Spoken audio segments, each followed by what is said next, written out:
بسم اللہ الرحمن الرحیم فکر نامہ میں خوش آمدید، جہاں ہم عقل کے دروازے سے داخل ہو کر روح کے راز تلاش کرتے ہیں۔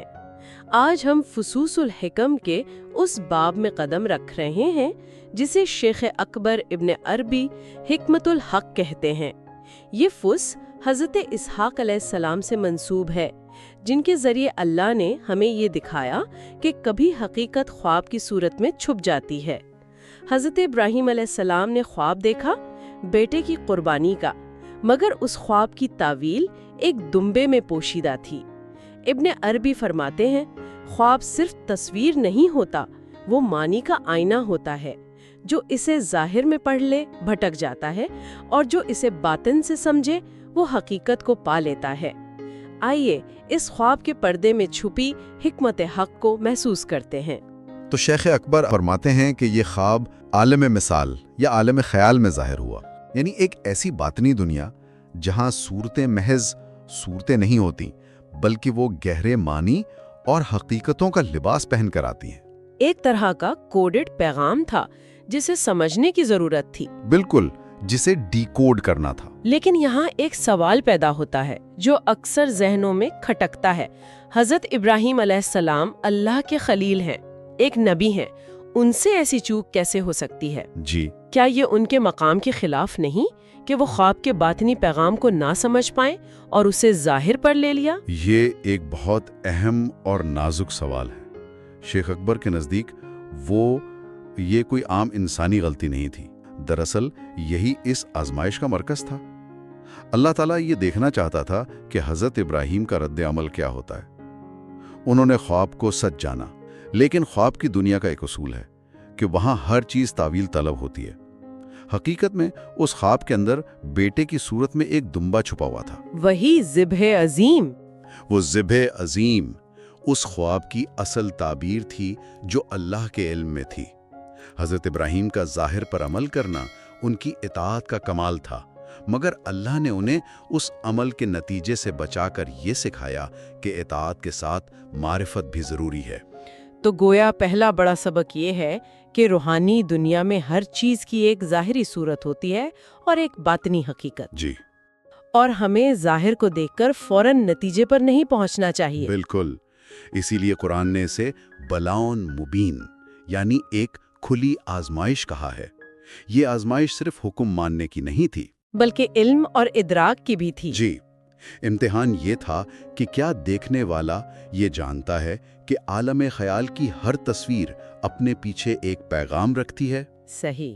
حضرت ابراہیم نے اپنی سچائی سے اس امتحان کا ایک پہلو تو پورا کر دیا، لیکن اللہ نے فدیہ بھیج کر امتحان کا دوسرا یعنی باطنی پہلو خود کھول دیا۔ اور یہاں شاید عقل کی حدود بھی واضح ہوتی ہیں۔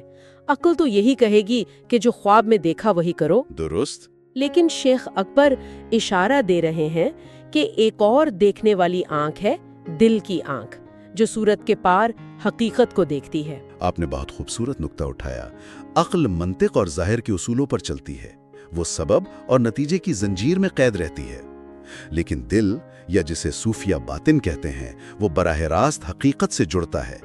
وہ علامتوں کو سمجھتا ہے، وہ جانتا ہے کہ خواب میں نظر آنے والا بیٹا دراصل نفس کی قربانی کی علامت ہو سکتا ہے، یا کسی اور عظیم حقیقت کا پردہ ہو سکتا ہے۔ بالکل، اس مقام پر عقل خاموش ہو جاتی ہے اور معرفت بولتی ہے۔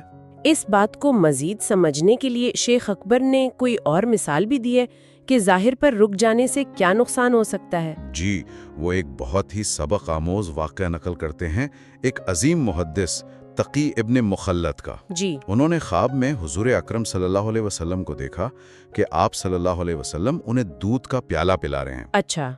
انہوں نے یہ خواب دیکھا اور جب بیدار ہوئے تو اس خواب کو بھی اس کے ظاہر پر لے لیا۔ انہوں نے سمجھا کہ یہ مادی دودھ ہے اور اسے فوراً قے کر دیا۔ یعنی انہوں نے اس نعمت کو ضائع کر دیا۔ ابن عربی یہی فرماتے ہیں کہ اگر وہ اس کی تعویل کرتے یا کسی صاحب علم سے پوچھتے تو جان جاتے کہ خواب میں دودھ سے مراد علم ہے، خاص طور پر جب وہ نبی اکرم صلی اللہ علیہ وسلم کے ہاتھ سے مل رہا ہو۔ بالکل، خود حضور صلی اللہ علیہ وسلم نے جب ایک بار خواب میں دودھ پیا تو بیدار ہو کر اس کی تعویل علم سے فرمائی، یہ واقعہ ظاہر کرتا ہے کہ تعویل کا علم نہ ہو تو انسان اللہ کی عطا کردہ سب سے بڑی نعمت یعنی علم کو بھی ٹھکرا دیتا ہے۔ تو اس کا مطلب یہ ہوا کہ تعویل کا لفظ، جس کا ہم عام طور پر مطلب صرف تشریح سمجھتے ہیں، یہ صرف ترجمانی نہیں ہے۔ جی نہیں، تعویل کا اصل مادہ ہے اول، جس کا مطلب ہے اصل کی طرف لوٹنا۔ تو تعویل کا عمل کسی چیز کو اس کی ظاہری شکل سے اس کی حقیقی اصل کی طرف واپس لے جانے کا نام ہے۔ جیسے حضرت یوسف علیہ السلام نے مصر کے بادشاہ کے خواب کی تعویل کی تھی۔ بالکل، ظاہر میں وہ 7 موٹی اور 7 دبلی گائیں تھیں، لیکن باطن میں وہ خوشحالی اور قحط کے ساتھ ساتھ سال تھے۔ جی، حضرت یوسف نے صورت کو نہیں، صورت کے پیچھے چھپی ہوئی حقیقت کو دیکھا اور پورے ملک کو تباہی سے بچا لیا۔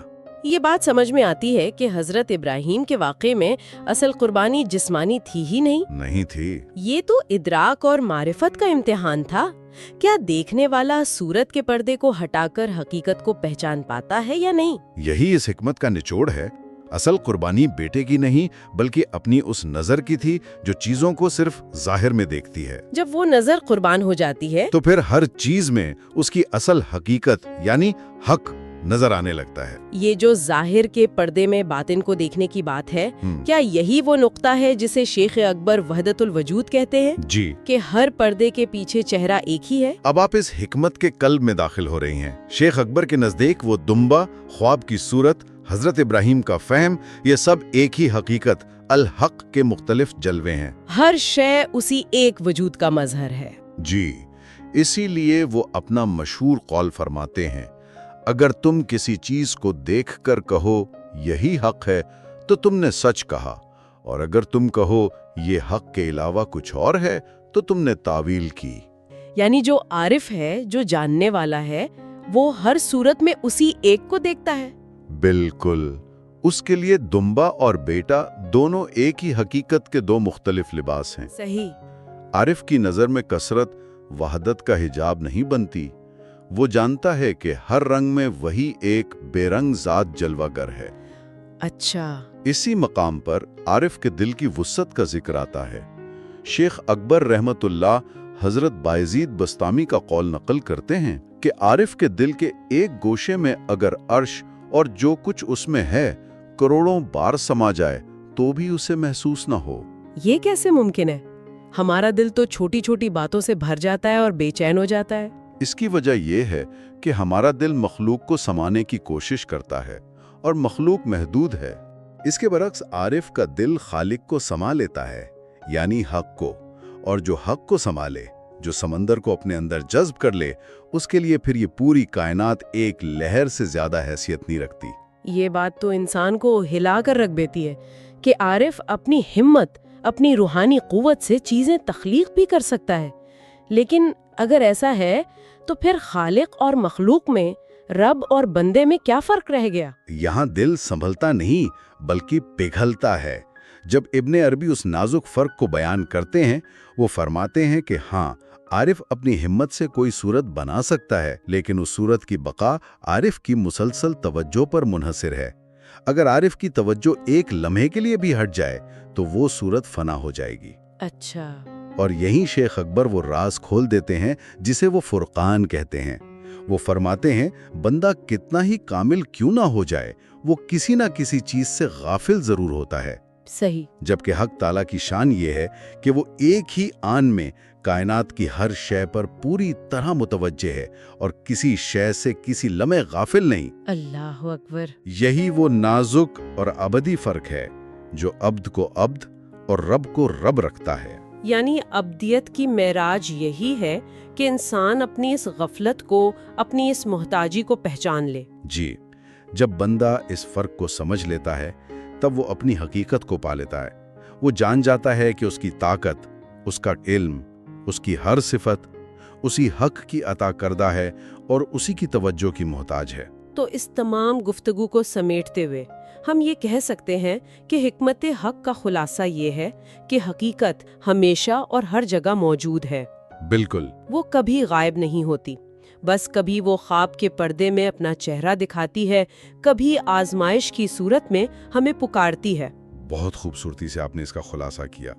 قربانی اور آزمائش کی تمام شکلیں دراصل انسان کو ظاہر کے اندھیرے سے نکال کر باطن کی روشنی کی طرف لے جانے کے لیے ہیں۔ یہ سفر صورت سے معنی کا ہے، وہم سے حق کا ہے، اور اپنی محدود نظر کی قربانی دے کر حق کی لامحدود نظر کو پانے کا ہے۔ اور آخر میں جو شخص اپنے دل کے آئینے کو اتنا صاف کر لیتا ہے کہ اس میں حق کا جلوہ بے حجاب نظر آنے لگے، وہ خود مظہر حقیقت بن جاتا ہے۔ میرے خیال میں یہی اس فس کا اصل نچوڑ ہے۔ اگر یہ سفر آپ کے دل میں اترا تو اسے یہیں نہ چھوڑیں، اپنے وجود میں سرایت کرتے ہوئے اس راز کو محسوس کریں، اور فکر نامہ کو سبسکرائب کریں تاکہ اگلا در، اگلی روشنی آپ تک سب سے پہلے پہنچے۔